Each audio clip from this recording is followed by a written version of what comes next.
ការទទួលទានក្របថ្នាំជាតិដែកខុសឆ្គងមនុស្សជាច្រើនទទួលទានក្របថ្នាំជាតិដែកខុសដែលមានលក្ខណៈទាំង4 1. ផឹកថ្នាំជាតិដែកខណៈពេលផឹកទឹកដោះគោទឹកដោះគោនឹងបន្ថយ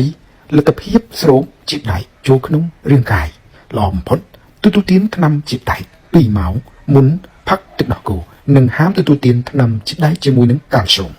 2. ផឹកថ្នាំជាតិដែកមុនចូលគេងនាំឲ្យរាងកាយក្តៅក្នុងរស័ព្ទរសល់ពិបាកចូលដំណេកឬគេងមិនលក់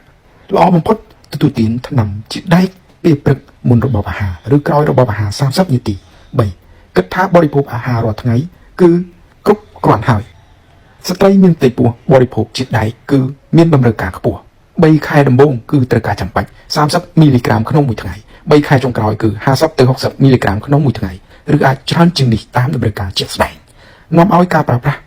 អាហារតែមួយមុខគឺមិនគ្រប់គ្រាន់ទេត្រូវផ្គត់ផ្គង់គ្រាប់ថ្នាំជាតិដែកបន្ថែម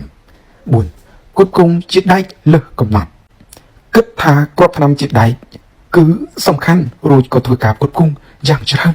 ដោយភ្លេចគិតពីផលប៉ះពាល់ដោយសារការលើសជាតិដែកទៅវិញលើសជាតិដែកបណ្ដាលឲ្យរាគលាមកញញឈាមជឺពោះសូមប្រើប្រាស់តាមការណែនាំ